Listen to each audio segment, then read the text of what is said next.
நண்பர்களுக்கு வணக்கம். அனைவரும் நலமாக இருப்பீர்கள். திருநெல்வேலி ஜோதிடர் எஸ் மணியன் பேசுகின்றேன்.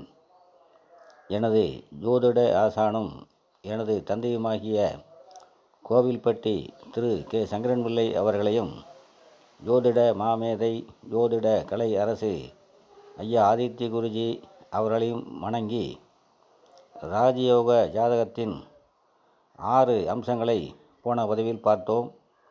மீதி 4 விதமான யோகங்களை பற்றி இந்த பதிவில் பார்க்கலாம்.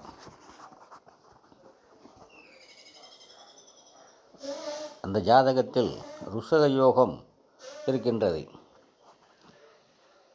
இயற்கை பாபக்கரகான செவ்வாய் கேந்திரங்களில் ஆட்சி உச்சம் பெறுவதால் உண்டாகும் ருஷக யோகமும் இவரது ஜாதகத்தில் உள்ளது. ஒருவருக்கு செவ்வாய் வலுப்பெறுவதன் மூலம் அதிகாரம் செய்யும் அமைப்பு உண்டாகும் என்ற வகையில் மட்டுமே இந்த யோகம் பலனளிக்கும். ஆனால் தனிப்பட்ட வாழ்க்கையிலும் குண நலன்களிலும் குறைகள் உண்டாக்கும்.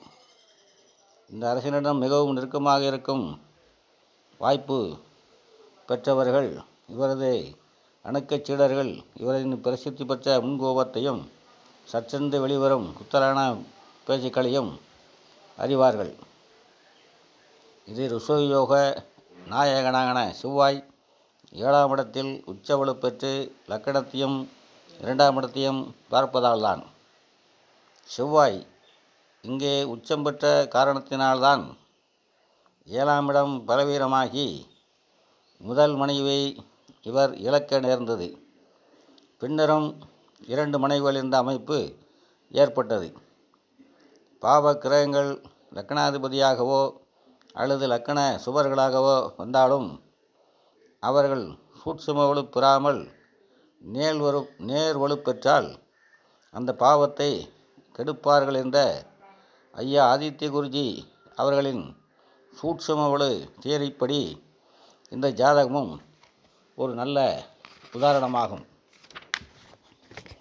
அதே நேரத்தில் இவரின் சிறு வயதிலேயே செவ்வாதிசை முடிவுற்றது இவர் மிகுந்த அதிர்ஷ்டசாலி என்பதை நிரூபிக்கின்றது.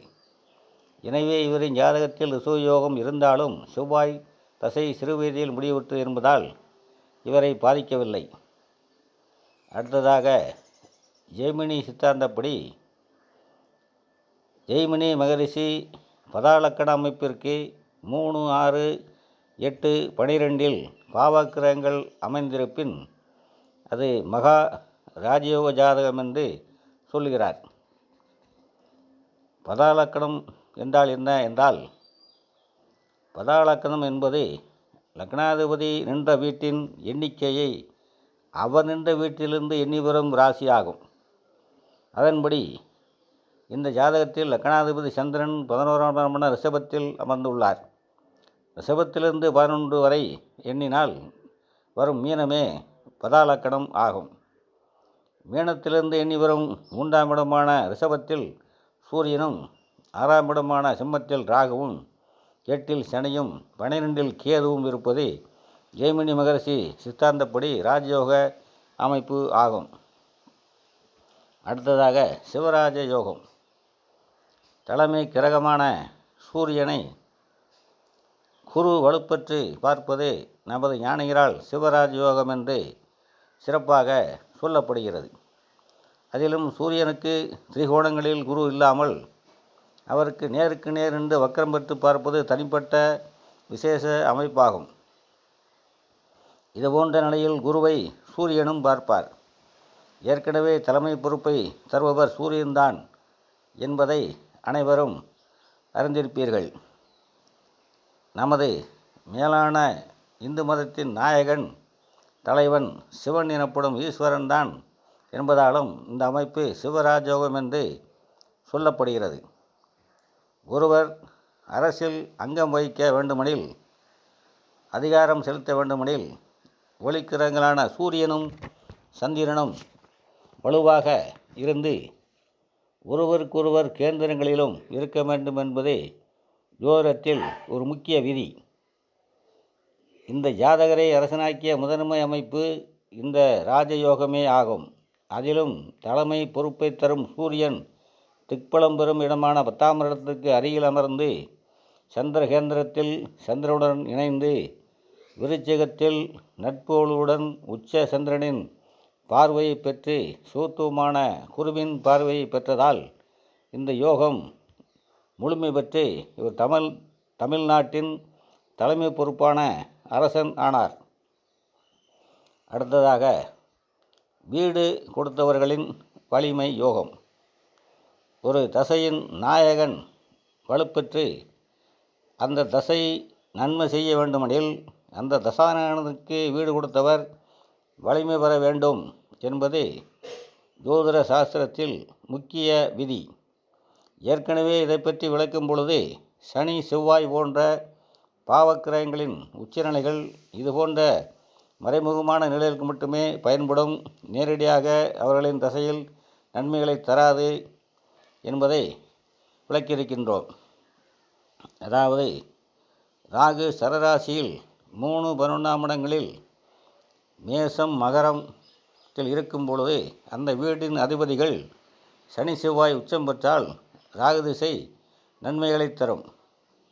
இந்த அரச ஜாதகத்தில் இவருக்கு அரசியலில் ஏற்றத்தை தந்த குரு திசை நாயகன் குருவுக்கும் மிகப்பெரிய உச்சநிலைகளுக்கு இவரை கொண்டு சென்ற புதன் திசை நாயகன் புதனுக்கும் வீடு கொடுத்த செவ்வாய் இவ்வித பங்கமும் இன்றி பரிபூரண உச்சம் பெற்றிருப்பது மிகச்சிறந்த அமைப்பு. இந்த நிலையால் விருச்சிகத்தில் இருக்கும் குருவும் மேசத்தில் இருக்கும் புதனும் இன்னும் வலிமை பெற்றனர். அதன் விளைவாக இவருக்கு குரு தசையும் புதன் தசையும் மிகப்பெரிய வெற்றிகளை தந்தன. மேலும் கேதுவுக்கு கன்னியும் கும்பமும் மட்டுமே நற்பலன்களை தரக்கூடிய விசேஷமான இடங்கள். இங்கே புதன் திசைக்கு பிறகு நடந்த கேது திசை நாயகன் கேதுவிற்கு இடம் தந்த சனியும் அவருக்கு திரிகோணத்தில் உச்சம் பெற்றார். எனவேதான் கேதுவும் 8ஆம் இடத்தில் இருந்தாலும் சுபத்தன்மை பெற்று அவரது தசையும் நன்மைகளை செய்தது. கடகலகத்தின் பாதகாதிபதியான சுக்கிரன் இங்கே 12இல் மறைந்தது சிறப்பு என்பது ஒரு பக்கம் இருக்க, சுக்கிரனுக்கு 12ஆம் இடம் மிக நல்ல ஸ்தானம் என்பதையும் மறந்துவிடக்கூடாது. ஒருவருக்கு யோகமான ஜாதகம் அமைந்தால் மட்டும் போதாது, அந்த யோகத்தை தரும் கிரகங்களின் யோக தசையும் சரியான வயதில் நடப்பில் வர வேண்டும். யோகங்கள் இருந்து யோக தசைகள் வராவிட்டால் அந்த யோகத்தால் பலனில்லை. அதுபோலவே யோகங்கள் பங்கமின்றி அமைவதும் மிகவும் முக்கியம். ஞானிகள் துல்லியமாக தெளிவாக விளக்கும் யோகங்களில் சிறு பிசகு ஏற்பட்டால் கூட அந்த ஜாதகர் யோகங்களை கனவில் மட்டுமே அனுபவிப்பார். ஆக இவருக்கு ஐயா ஆதித்ய குருஜி அவர்களின் சூட்சும வலு தேரிப்படி வந்திருக்கக்கூடாத செவ்வாய் திசை 5 வயதில் முடிந்தது. 2ஆம் இடமான சிம்மத்தில் பகைப்பட்ட ராகுவின் திசை 23 வயதில் முடிந்தது. அடுத்து நடைபெற்ற குரு சனி புதன் கேது என அனைத்து திசைகளும் நம் ஞானிகள் அருளிய ஜோதிட விதிப்படி சிறப்புடன் அமர்ந்திருப்பது மிக பெரும் யோக அமைப்பு. இதுவே பரிபூர்ண ராஜயோக நிலை. இதுவே உண்மையான அதிர்ஷ்டம் எனப்படும் அமைப்பு. இதைத்தான் நமது கிரந்தங்கள் ராஜயோகம் என குறிப்பிடுகின்றன. இந்த யோகங்களில் நம்மளை பாண்டவர்களுக்கு ஏதேனும் ஒன்றிரண்டு யோகங்கள் இருந்தால் கூட ஓரளவு வாழ்க்கையில் ஒரு சிறப்பான நிலையை அடையலாம் என்பதற்காகவே இந்த ஜாதகம் விளக்கப்பட்டது. இத்துடன் இப்பதிவை நிறைவு செய்கின்றேன். மீண்டும் அடுத்த பதிவில் சந்திப்போம். அனைவரும் நலமாக இருப்பீர்கள். வாழ்க வளமுடன்.